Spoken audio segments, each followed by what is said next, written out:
Hallelujah. God bless us. God bless you, mga kapatid. At buksan natin ang ating mga banal na kasulatan sa sulat ni Apostol Juan, ang kabanatay 11, mga talata 28 hanggang 44.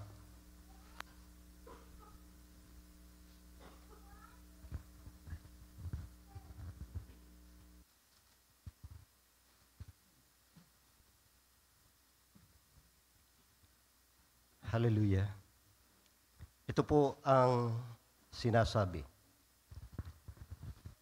Si Jesus nga sa muling pagkalagim sa kanyang sarili ay naparoon sa libingan.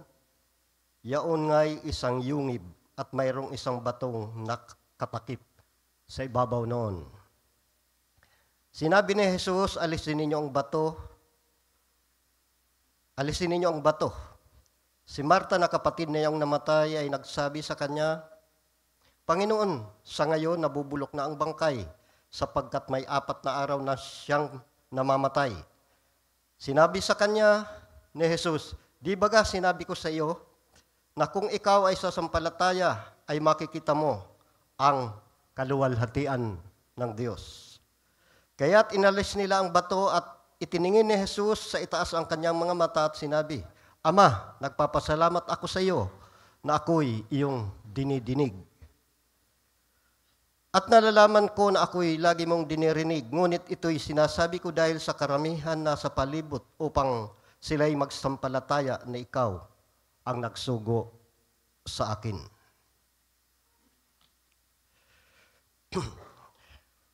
At nang masabi niya ang gayon, ay sumigaw siya na malakas na tinig, Lazaro, lumabas ka.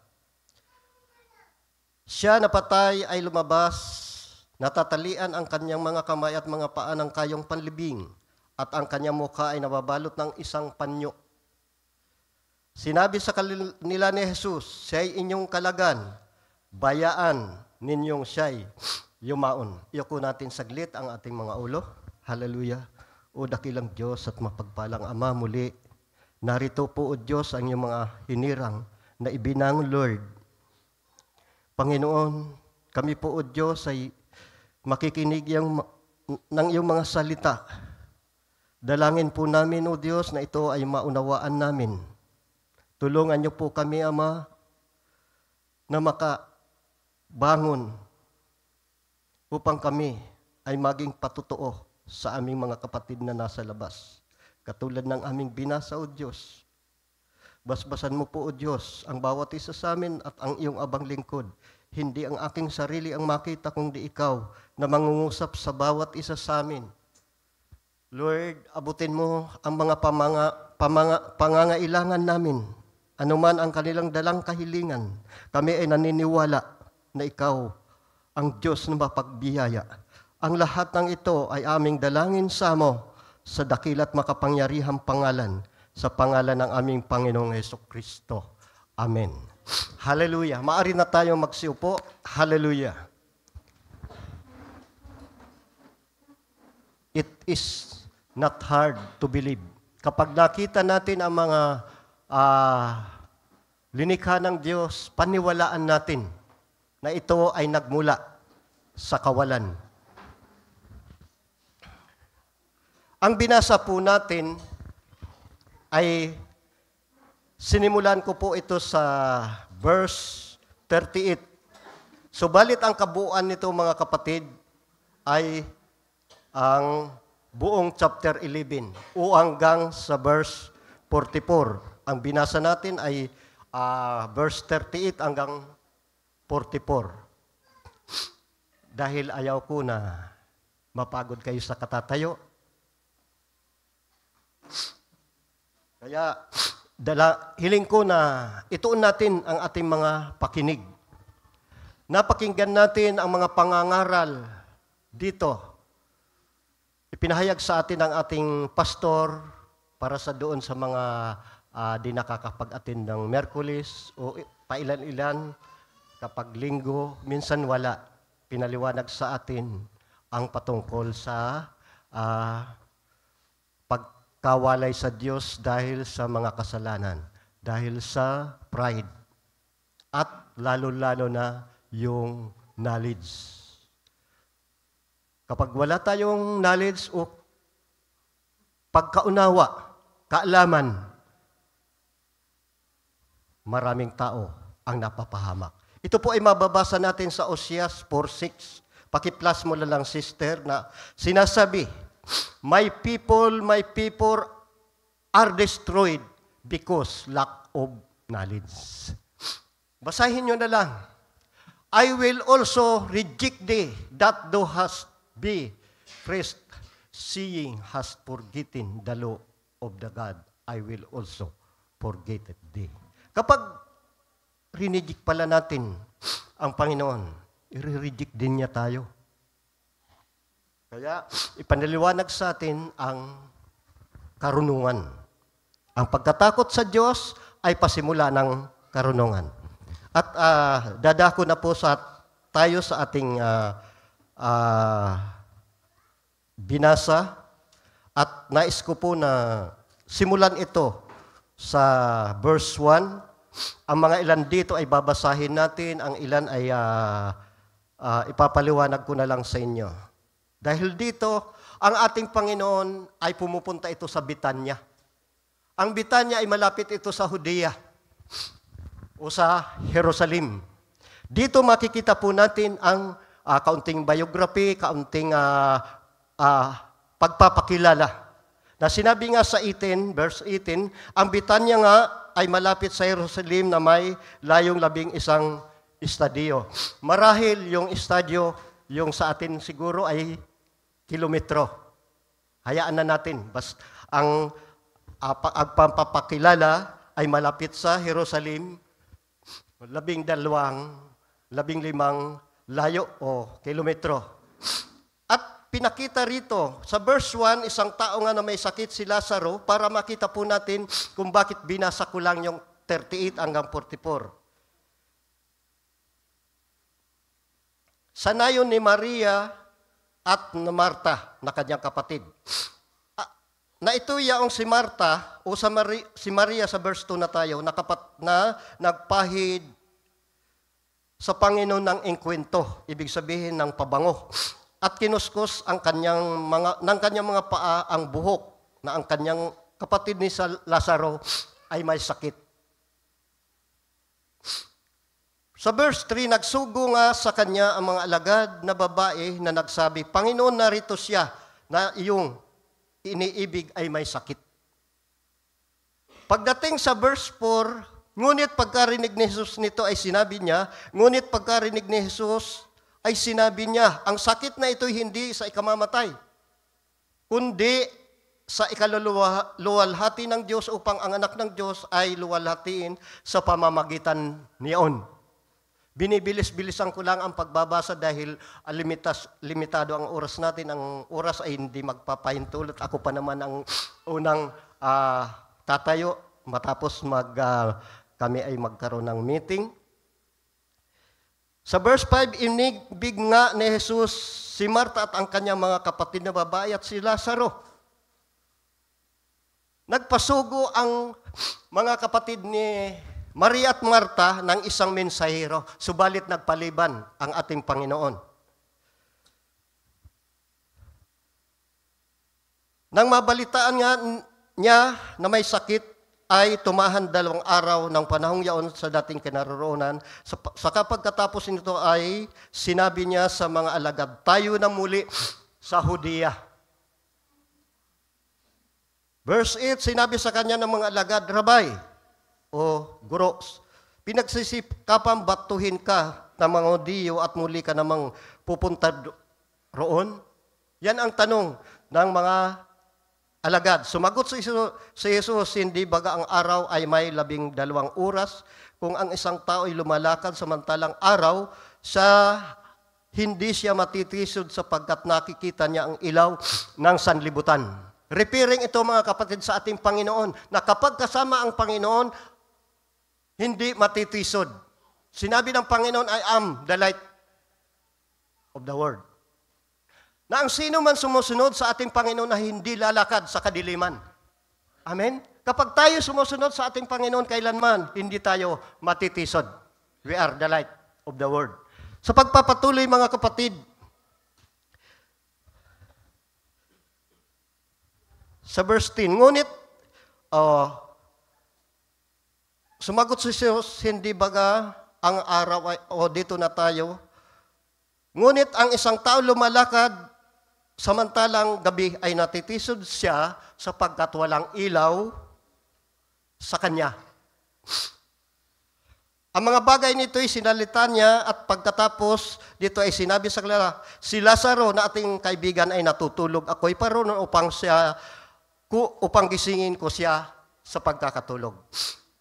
Ipinaliwanag ng ating Panginoon na pangkaraniwang natutulog lamang.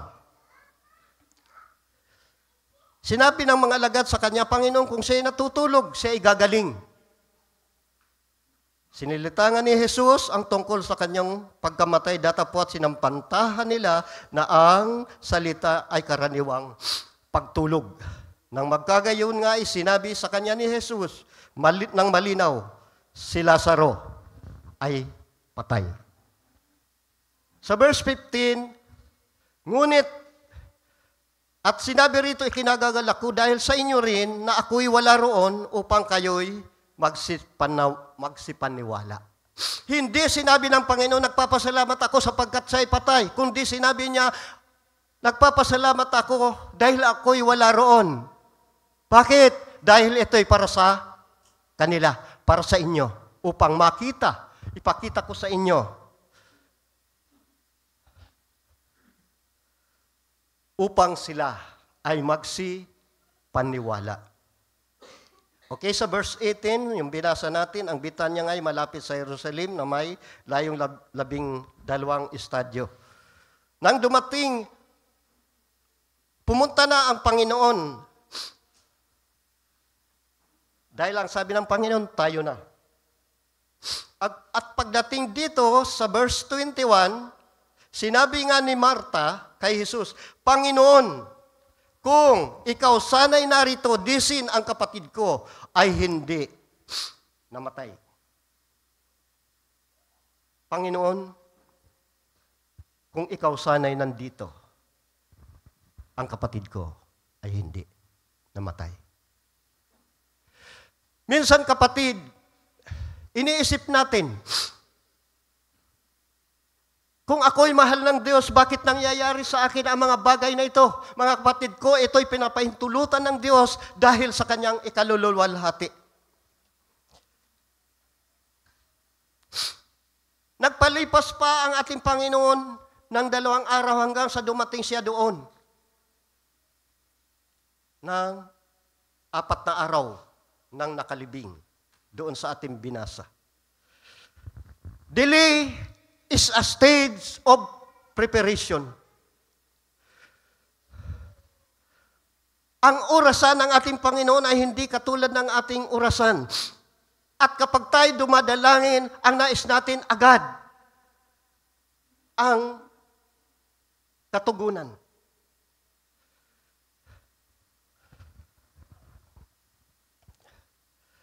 Sa kalangitan, mga kapatid, delaying, it is a preparation. 2 Peter chapter 3, verse 9. Makikita po natin ito.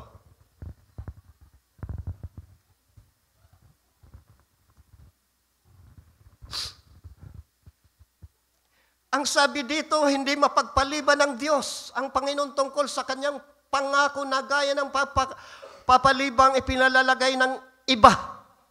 Dahil narinig natin ito maging sa kasalukuyan, noon pa man ay sinasabi na ito, nasaan ang pangako ng Diyos na siya ay babalik?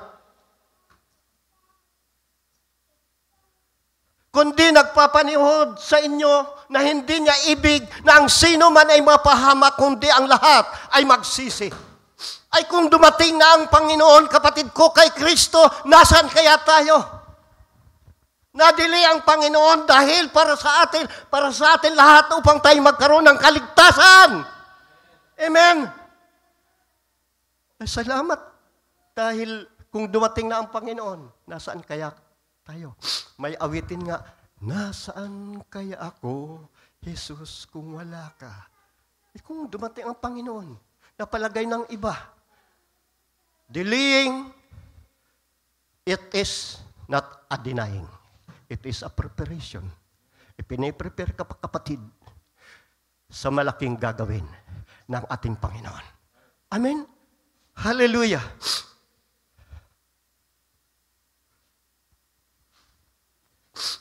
Sinisipon ako, pasensya na kayo.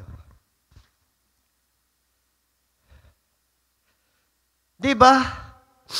Ang sabi ni Marta, kung nandito ka na sana, Panginoon, di sana namatay ang aking kapatid. Kaharap na nila ang Panginoon.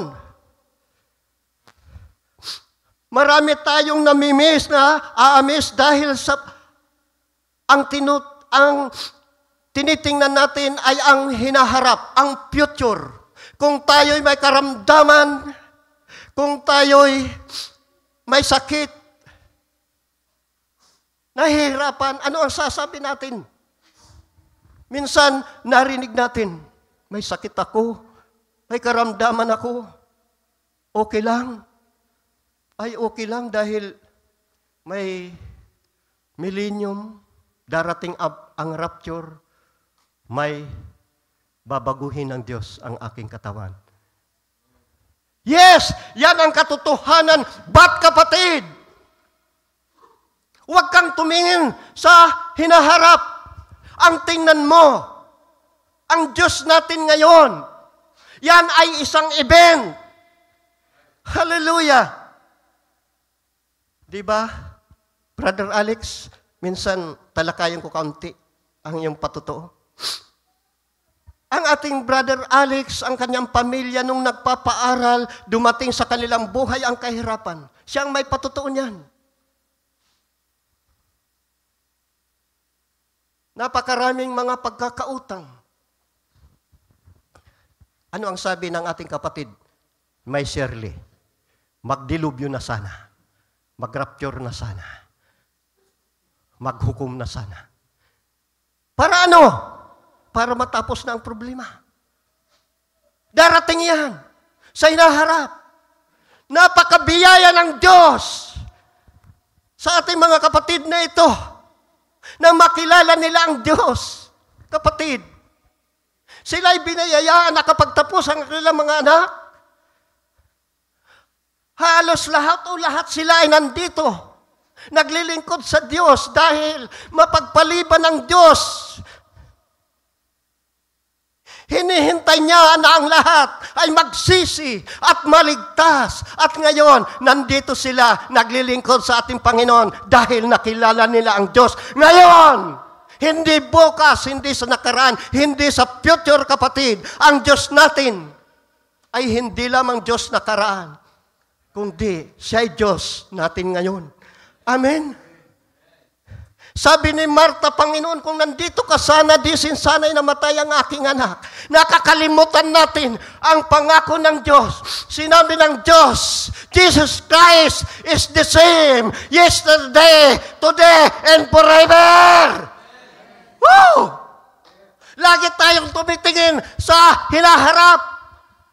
Nakakalimutan natin ang Diyos ngayon.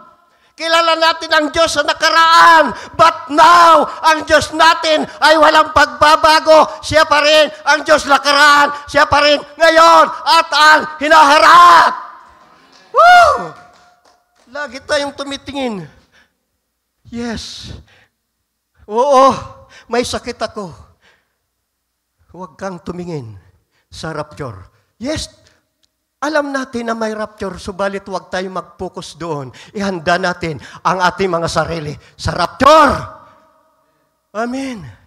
Hallelujah. Kung nandito ka sana, Panginoon, disin sana ganito. Huwag natin kalilimutan. God is omniscient God. Omnipresent. Omniscient. Kapatid, presente ang Diyos. Hallelujah. Bakit ka pumupunta lagi sa naharap? May pangako ang Diyos. Yan ang pangako ng Diyos sa hinaharap. Ang bad sins. But ang kondisyon mga yun? Hallelujah. Kung ang Diyos ay sinabi niya,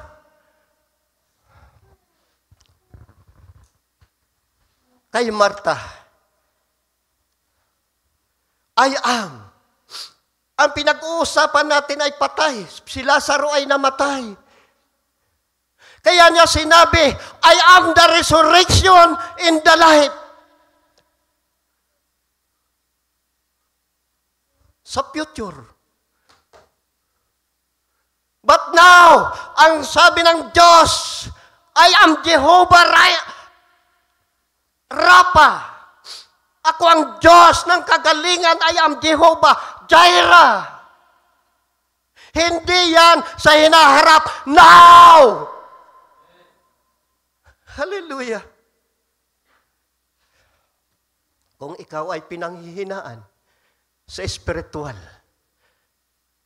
sabi nga, hindi lamang sa tinapay nabubuhay ang tao, kundi sa bawat salitang namumutawi sa bibig ng Diyos. Kung ikaw ay nagugutom, sinasabi ng Diyos, I am the bread of life.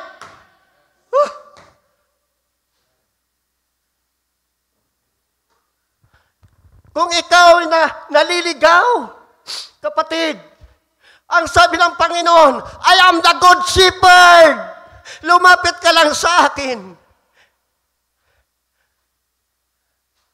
Nagugulimahanan ka, nagkakaroon ka ng takot. Sinabi ng Diyos, I am Yahweh Shalom. Hallelujah.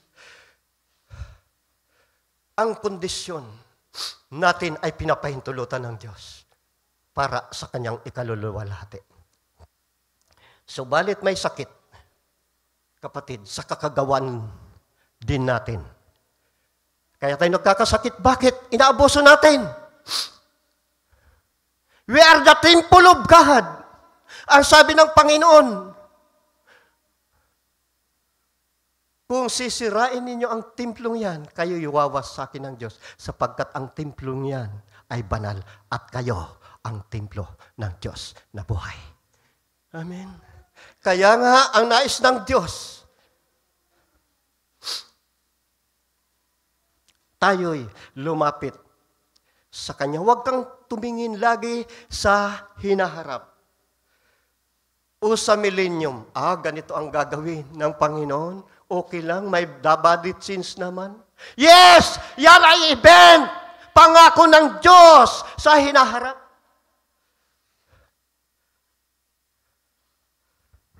Kung may problema ka, kayang lutasin ng Panginoon. Kung mayroon kang suliranin ngayon, kung ano-ano pa man, kapatid,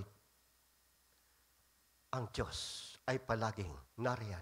Kung ang mga ibon, kung mga hayop ay sumisigaw, umiiyak, umaawit, nagugutom sila, pinapakain ng Diyos, how much more tayo na mga anak ng Diyos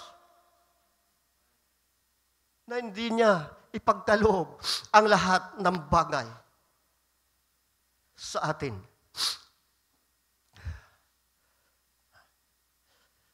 God is praying, answering God.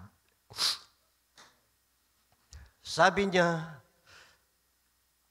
sa verse 25, o patuloy natin basahin para makita po natin. Sa 11, sa 21 tayo nagtapos. Sinabi nga ni Marta kay Jesus, Panginoon, kung ikaw sana'y narito disin, ang kapatid ko ay hindi namatay. Gayunman, napakaganda nito mga kapatid. Gayunman, na may nalalaman ko, ano man hingin mo sa Diyos ay ipagkakalob sa iyo ng Diyos. Ano man ang hingin mo sa Diyos, ipagkakalob sa iyo ng Diyos. Sinabi sa kanya ni Jesus, magbabangon uli ang iyong kapatid. Magbabangon uli ang iyong kapatid. Nakaharap na nila ang Panginoon. Magbabangon uli ang iyong kapatid. Sinabi ni Marta na nagsabi sa kanya, nalalaman ko siya Siya'y magbabangon uli sa pagkabuhay ng uli sa huling araw. Looking forward. Future. Nalalaman ko. Ano man ang hingin mo sa Diyos ay pagkakaloob sa Diyos. Yes! Ay pagkakaloob sa Diyos, ng Diyos. But, tumitingin si Martha doon sa hinaharap. Hindi doon. Ano ang sabi rito? Sinabi, sa verse 25 para masundan natin. Sinabi sa kanya ni Jesus, ako ang pagkabuhay na manguli at ang kabuhayan. Ang sumasampalataya sa akin, bagamat siya'y mamatay.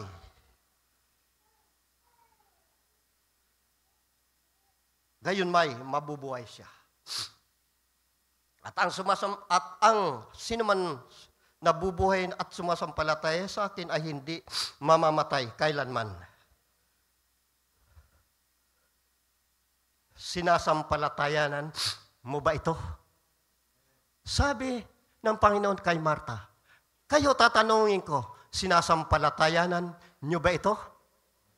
Amen. Yes, Lord. Sumasampalataya ako. Yan ang sabi ni Martha. Sumasampalataya ako.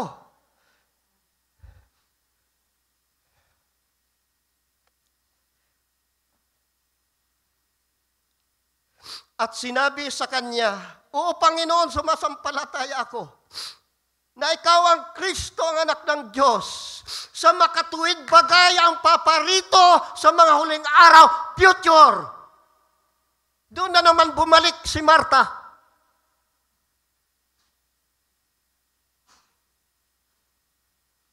Sa darating. Sinabi ng Panginoon,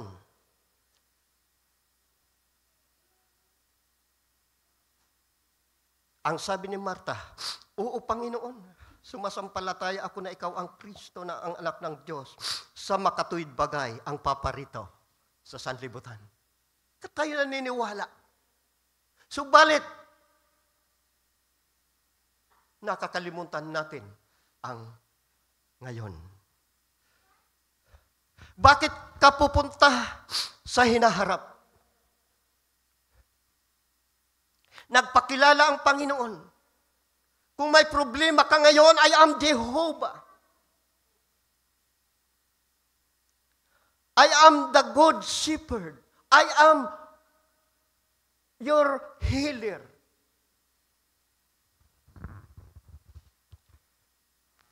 Sabi ng Panginoon, if you believe, you can see the glory of God.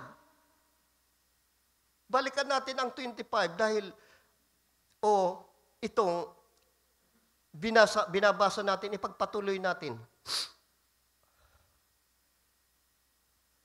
Nang bumalik ang ating Panginoon. Verse 29. At siya nang marinig ito ay nagtindig na madali at pumaroon sa kanya.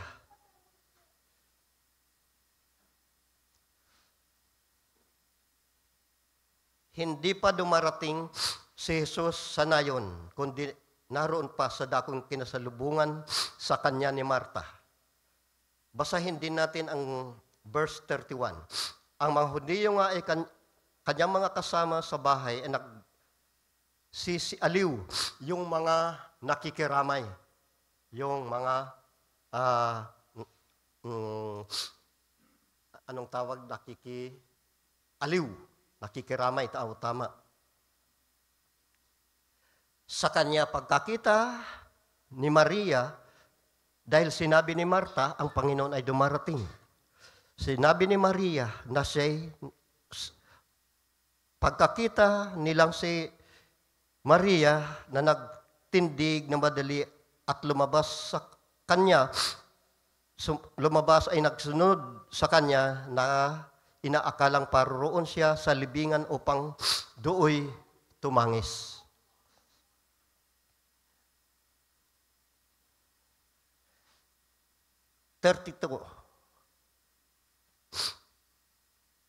Si Maria nga pagdating niya sa kinaroon ni Jesus at pagkakita sa kanya ay nagpatira pa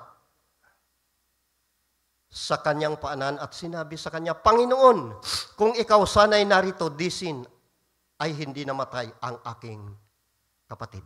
Kung ano ang sinabi ni Marta sa verse 21 ay ganito rin ang sabi ni Maria. Nakalimutan nila ang verse 4 kung makikita natin.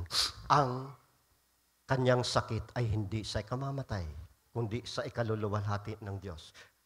Ang naging nangyari, namatay. Ang sabi niya, subalit ako'y naggagalak sapagkat wala ako roon upang ipakita sa inyo upang kayo'y magsipaniwala. Ang sabi niya rito sa verse 33, nang makita ni Jesus na siya'y tumangis, ay gayon din ang mga Hudiyong nagsitangis na kasama niyang dumating, ay nalagim siya sa espiritu at nagulumihanan. Nalungkot ang ating Panginoon. Sinabi niya, saan ninyo siya inilagay? Sinabi nila sa kanya, Panginoon, halika. Tingnan mo. Nang makita ng Panginoon, sa verse 35, tumangis siya. Salamat sa Diyos. Alam ng Diyos kung ano ang iyong naramdaman. Kung ikaw ay umiiyak, nadarama ng Diyos ang iyong kalungkutan, ang kahirapan. Mayroon Diyos na umiiyak. A man of sorrow.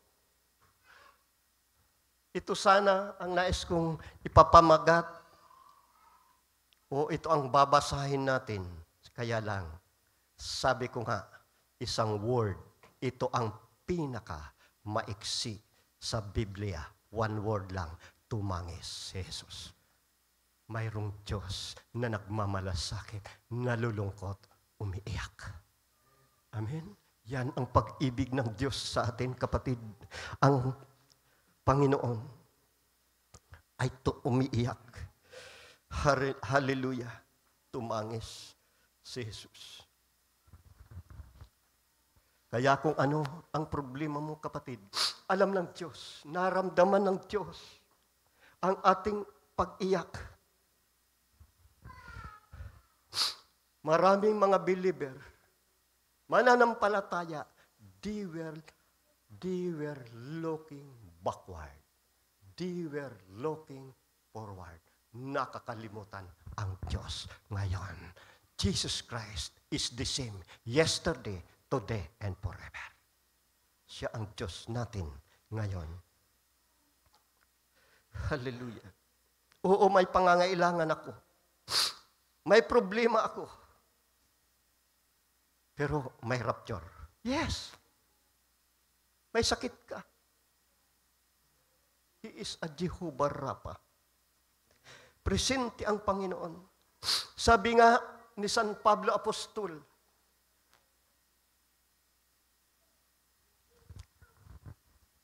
kung hindi siya muling nabuhay, anong saysay ang ating pananampalataya?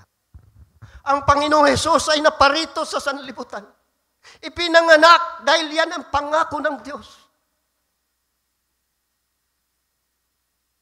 Upang tubusin ang kasalanan sa sanlibutan. Anong nangyari sa Kanya? Siya'y nasugatan mula ulo hanggang talampakan. Sugatan, duguan. Nabayubay sa krus ng Kalbaryo. Namatay. Para sa iyo at para sa akin. At siya'y muling nabuhay pagdating ng 3 araw. Kung hindi siya nabuhay, kapatid, anong ipapaliwanag natin?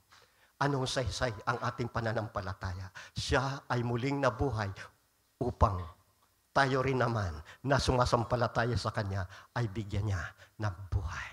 Amen. I am the resurrection and the life. Amen. Hallelujah. Ang Diyos, is a great I am. For God is nothing impossible. Hallelujah. Kung ikaw ay nandito, kapatid, magpatuloy ka. Hallelujah. Basahin po natin ang verse 39 para sa pagpapatuloy.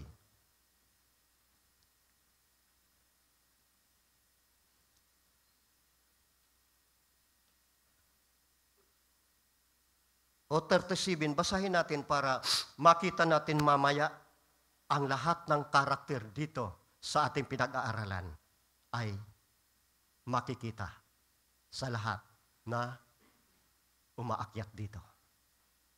Datapot ang ilan sa kanila nagsabi, hindi baga magagawa ng taong ito na magpadilat ng mga mata ng bulag? Na ang taong ito naman ay huwag mamatay. Nakaraan. Alam nila ang nakaraan. Marahil alam nila ang ating Panginoon ay bumuhay ng patay. Nagpakain ng 5,000. Ang sabi rito, nagpadilat ng mga bulag. Bakit hindi naadlangan ang pagkamatay ni Lazaro? Alam nila ang nakaraan.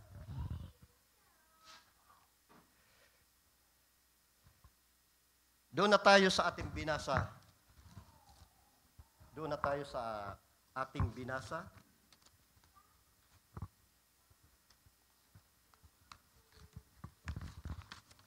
Si Jesus nga,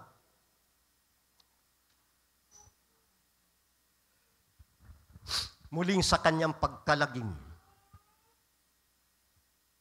sa kanyang sarili ay naparoon sa libingan.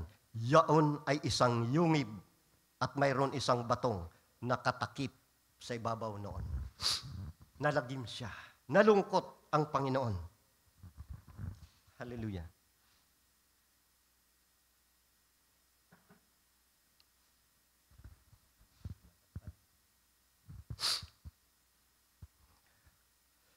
Ang sabi ng Panginoon sa verse 39,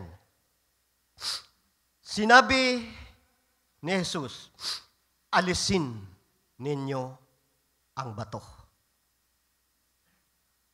Take ye away the stone. Kapatid, ito ang role mo, ito ang role mo, ito ang role natin, ang mag-alis ng bato. May part, kapatid, na hindi gagawin ng Panginoon kung di inuutos niya, alisin ang bato. Sino ang inutusan? Ang mga alagad. Alisin ang bato na natakip sa yungib. Ito po ay test sa inyo. It is a test of faith. Ang gusto niya, tayo ang gagawa.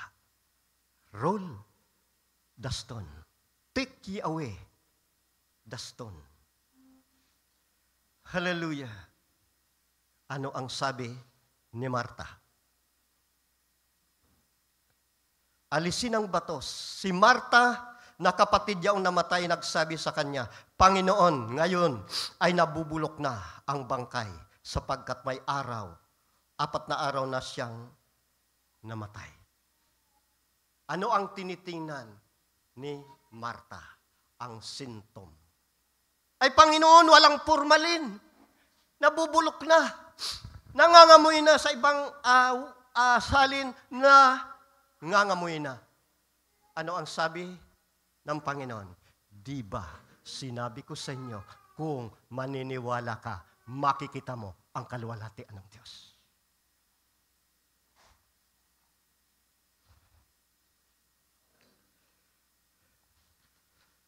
If you could believe, see the glory of God. Di ba sinasabi sa pulpitong ito, kapatid, regardless our situation, ano man ang naging kalagayan mo ngayon, Maniwala ka lang at makikita mo ang kaluwalhatian ng Diyos. If you believe. Sabi niya in John 3:16, ito'y paulit-ulit na itinatayo namin dito sa pulpitong ito. For God so loved the world that He gives one and only begotten Son. And what whosoever believe, should not perish, but have everlasting life. Hallelujah. Kung tayo maniniwala, magkakaroon tayo ng buhay na walang hanggan. Future. Ngayon, maniwala ka now. Hindi bukas. Kundi ngayon. Hallelujah. Huwag kang titingin, kapatid ko, sa sakit. Huwag kang titingin sa sintomas. Ano ang sabi? Tay ka muna, Panginoon. Nangangamoy na yan. No!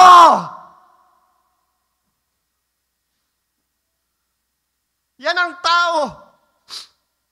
Kamakailan lang, ito ang napapakinggan natin. Ano ang sabi?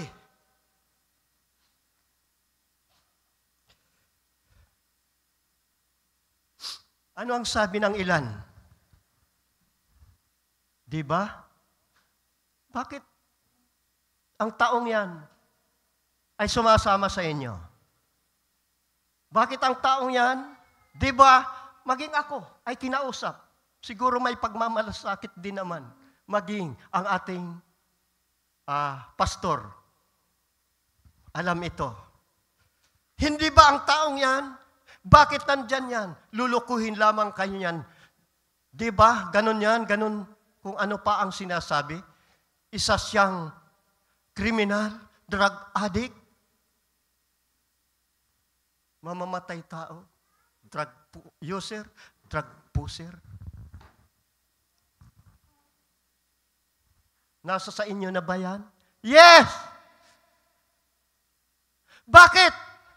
Nasasabi nila yan. Ang tinitingnan ay ang sintoma kung sino ang taong ito. Wala ng pag-asa, wala ng pagbabago. Subalit ang sabi ng Panginoon, if you believe, you can see the glory of God. Amen? Yes. Paintulutan mo ko, sister, kaunting patuto lamang ito. Nang dumating sa amin dito, ang ating kapatid, marahil yung ilan sa inyo hindi na ito naabutan. Brother Noel, si Brother Itoy, ang ating kapatid na ito, si Brother Beato, ano ang sinasabi ng mga tagalabas? Wala ng pag-asa. Ganito ang taong ito. Subalit, kapatid, ang taong ito ay sumampalataya. Nagbalik loob sa Diyos. Nakilala ang katotohanan. Ano ang nangyari? Siya ay nangibang pintuan. Nung ma-realize niya na mali ang kanyang ginagawa, dahil nakilala nila ang Diyos, bumalik doon sa kanilang tahanan. Ano na naman ang sabi doon? Nagkaroon kami ng Bible study roon. Kila, sister. Kaya naman bumabalik yan dahil gurang na, matanda na, magpapa. O kaya iniwanan siya ng kung ano-ano pa. Subalit, ang kapatid na ito, kapatid nagpatuloy. Inayos, tinama ang buhay. Walang imposible sa Diyos. For God is nothing impossible. If you believe, you can see the glory of God. Kung maniniwala ka, kapatid, makikita mo ang kaluwalhatian, ang kapangyarihan ng Diyos. Miracle, among miracle. Hallelujah. Hallelujah. Anong nangyari? Nakapagbabahagi. At ngayon, ito ang patunay. Nadala ang kanyang pamilya. Narito ang kanyang asawa. At hindi lamang yon, sila, sister, nandito. Mga taga Ocampo, andito ang kanyang anak, si Brother Robert. At sila yung mga apo. Yan ang patuto. Walang imposible sa Diyos kung ikaw ay maniniwala sa Panginoon. Amen? Hallelujah! Palakpakan natin ang Diyos.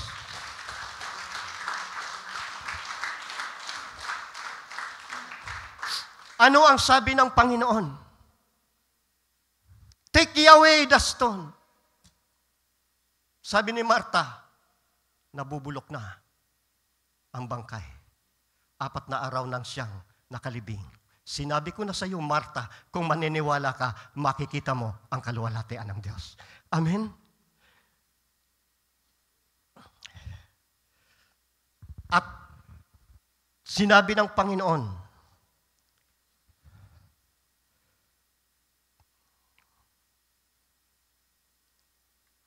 take ye away the stone. At inalis nila ang bato.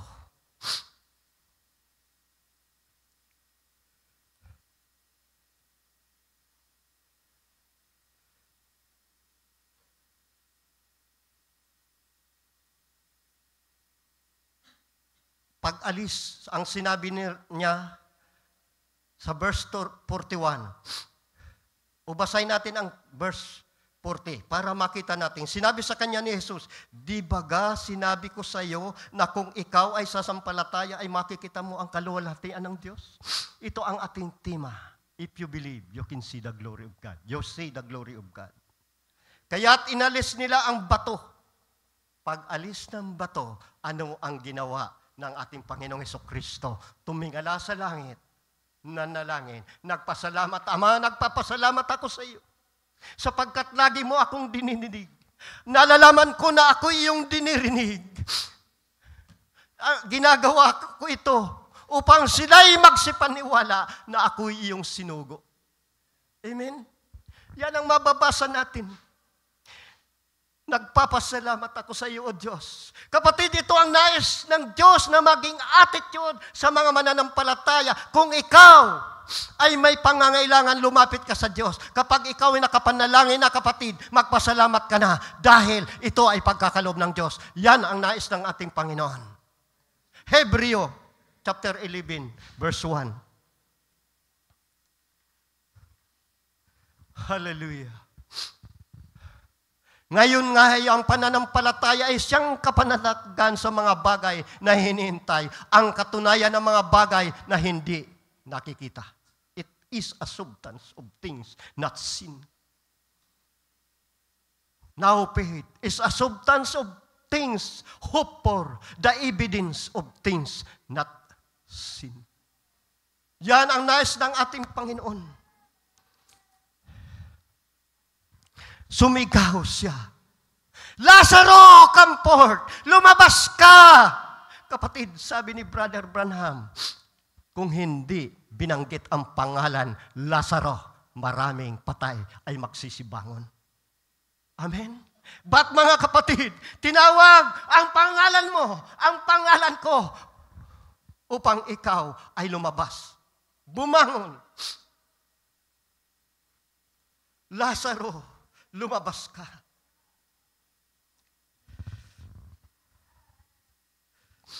Si Lazaro, kapatid, ay lumabas. Lazaro, come forth. Halimbawa, nasa libingan. Ano ang nangyari paglabas ni Lazaro? Kapatid, ito ang kultura, tradisyon ng mga Hudyo. Pag namatay, bago ilinibing, binabalot ito ng napkin, pinupuluputan, ginagapos, at tinatakpan ang mukha ng panyo. Lazaro, come forth! Si Lazaro na lumabas, napupuluputan ng kayong panlibing. Sa tingin nyo kaya, nakakagalaw, nakakakilos? No! Kung di siya ay lumabas, humihinga. Ganon ang kalagayan natin. buhay na patay sa paningin ng Diyos. Ito tayo mga kapatid. Efeso chapter 2, verse 1 up to 5. Bibilis-bilisan lamang natin.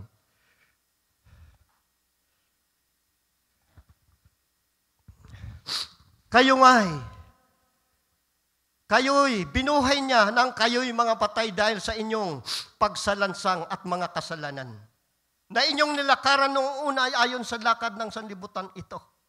Verse 3. Sister, sa gitna ng mga yaon, tayo rin naman ng ibang panahon ay nangabubuhay sa mga kahalayan na ating laman, na ating ginagawa ang mga pita ng laman at pag-isip. At tayo noong katutubong mga anak ng kagalitan, gaya naman ng iba. Ngunit ang Diyos palibhasa'y mayaman sa awa dahil sa kanyang malaking pag-ibig, sa kanyang iniibig sa atin. Bagamat tayo mga patay dahil sa ating mga kasalanan, tayo binuhay na kalakip ni Kristo sa pamamagitan ng biyaya ng kaligtasan. Patay sila tayo, binuhay lamang tayo. Subalit mga kapatid ko, nang tayo ay buhayin, nakagapos tayo ng iba't ibang mga kasalanan, katulad ni Lazaro. Ano ang sabi niya ng ating Panginoon? Lose him! Kalagan siya upang siya'y makalaya.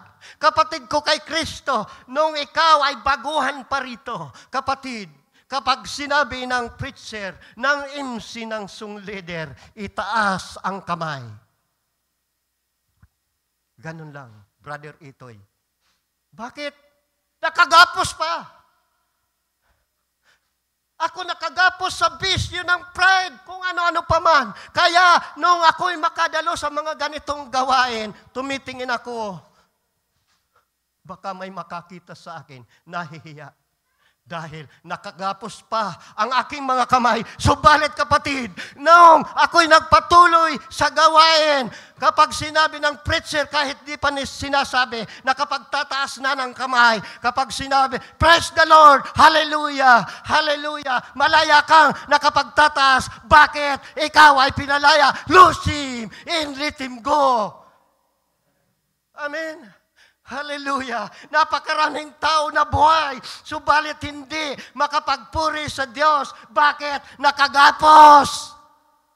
Ang nais ng ating Panginoon, inuutusan ka kapatid, hindi ang Diyos ang nag-alis, kundi ang mga lingkod ng Diyos, sapagkat kapag naipangangaral ang salita ng Diyos, maraming nakagapos na nakakalaya.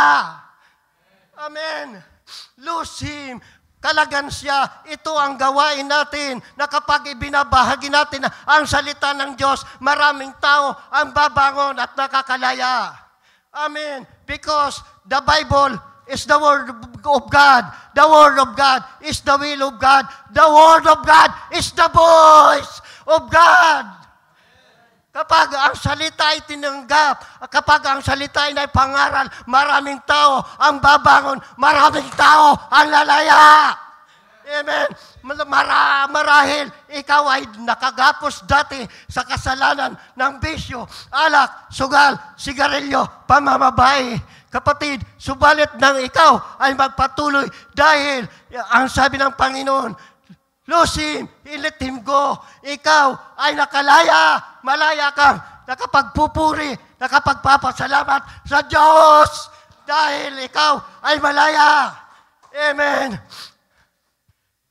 Hallelujah. Ganon ako dati, kapatid. Ako katulad ng isang nasa kumunoy, brother, brother, ito ang ilan sa atin. Katulad mo ako, katulad tayo ng ilan dito. Ako nasa kumunoy, nasa putik, katulad ng isang basahan. Hinango. Nang marinig ko ang salita ng Diyos, ako'y ilinabas, hinango. Biniyayaan, lininis at pinagpala ng kanyang banal na dugo. Lininis tayo, kapatid. Tayong mga makasalanan, tayo ay linilinis sa pamamagitan ng mga salita ng Diyos. Amen. Hallelujah. Dati, hindi naman ako ganito. Kaya wala na akong takot na mahumawak o magtaas ng kamay, magbigay ng papuri sa Diyos dahil ako'y pinalaya ng Panginoon sa pamamagitan ng Kanyang salita. Amen. Palakpakan natin ang Diyos. Hallelujah. Alam ko, kilala ang aming pamilya, maging ang pamilya ng ating kapatid, Sister Rina, nandito. Si May Tansing. Kapatid, magpatuloy lamang tayo dahil tayo'y pinalaya na ng ating Panginoon sa tradisyon. Sa doktrina, may babasahin po ako sa inyo. Brother Pilo, ito ang kalooban ng Diyos. In Mark chapter 7, verse 7. Babasahin ko na lamang ito dahil hindi magpapahintulot ang Panginoon. Makakalampas naman ako kahit saglit, kaunti lang. May 5 minutes pa? Amen. Bibilis-bilisan natin. Mark 7:7. Hallelujah.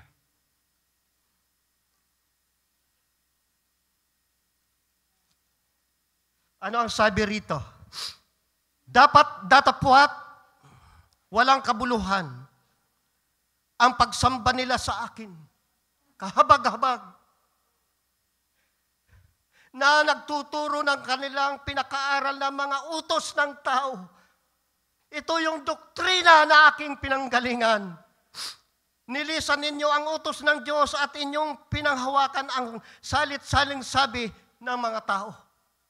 Hanggang sa ngayon, ano ang sinusunod nila? Yung mga salit-sabi ng mga tao, the doctrine, the tradition. Nilisan ninyo ang utos ng Diyos at inyong pinanghawakan ang salit-saling sabi ng tao. Verse 9, sinabi nila sa kanila, totoong itinakwil ninyo ang utos ng Diyos upang maganap ninyo ang inyong salit-saling sabi. Your doctrine, dogma. Kapatid, at salamat naman, ako'y pinalaya. Tayo ay pinalaya. Doon tayo nais palayain ng ating Panginoon. Hallelujah. Sabi ng Panginoon, alisin ang batong nakatikip. Si Marta ay umiksina. At matapos alisin ang batong nakatakip, dumalangin ang Panginoon. Ito ang nais na attitude sa atin ng ating Panginoon. At sinabi ng Panginoon, nung bumangon si Lazaro, lost him. Kapatid, ang ating mga puso, ito ay ang libingan. Ang bato na nakatikip sa yungib ay ang kasalanan. Roll ye away the stone, na kapag ang batong nakatakip sa yungib, malayang makakapasok ang salita ng Diyos. Matapos makapasok ang salita ng Diyos sa yungib, ang yungib, ito, ang libingan, ay ating mga puso na punong-puno ng kasalanan. Bumangon at pagbangon nakagapos. Lose him and let him go. Upang tayo'y lumaya, ngayon na malaya na tayo sa anumang pagkakagapos, kapatid, magpatuloy na tayo. The Word of God is the voice of God. Kapatid, nawa ang mga bahaging ito ay nakatulong sa atin. Pagpalain tayo ng Diyos. Hallelujah! Hallelujah! May bahagi ba kayo na hindi maunawaan? Kapatid, hallelujah! Kung ako man ay nagkulang o lumabis, patawarin ako ng Diyos. Ibinabahagi ko lamang ang naabot sa aking pananampalataya. Hallelujah. Iyoko natin ang ating mga ulo at pinaghahanda natin ang ating imsi. Tayo po'y muling lalapit sa Kanya. Lord, muli narito ang aking mga kapatid, Lord. Panginoon, na mula sa libingan, katulad ni Lazaro. Narinig ang tinig mo, O Diyos, at sila ay lumaya. Kaya naman, Ama, nandito kami upang makinig, upang kami ay matuto. Hallelujah. Kung kami, Lord, ay nakagapos pa sa kasalanan, Lord, palayain mo kami, Lord, sa pamamagitan ng iyong mga salita. Hallelujah.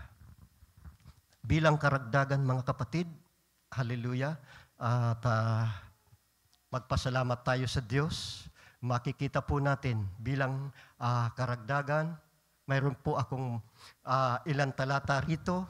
Maiksi lamang ito, kapatid. Sabi po sa John 10:27-28, dinirinig ng aking mga tupa ang aking tinig, at sila'y aking nakikilala, at sila'y nagsisunod sa akin. Kung ikaw ay tupa ng Panginoon, susunod ka. Amen? Hallelujah. Sa Revelation chapter 3 verse 19, ang aking mga iniibig ay aking sinasaway at tinuturuan. Kaya dito may pagsaway, may pagtuturo upang tayo ay makalaya. Verse 20, nakatayo ako sa labas ng inyong pintuan at tumutoktok. Ang sino man dumirinig ng aking tinig at magbukas ng pinto, ako'y papasok at magkasalo kaming kakain. Amen? Hallelujah. Last verse. Hallelujah. John 8:31-32. Kung tunay ngang kayo'y mga alagad ko, kayo'y magsisunod sa akin, makikilala ninyo ang katotohanan, at ang katotohanan ang magpapalaya sa iyo. Kapatid, magpatuloy lamang tayo upang makilala natin ang katotohanan upang tayo ay makalaya. Amen? Hallelujah. In ye shall know the truth, in the truth shall make you free. Hallelujah. Na sinabi niya, ako ang daan, ang katotohanan, at ang buhay. I am the way, the truth, and the life. God bless us all. Amen. Brother. Hallelujah. Palakpakan natin ang Panginoon.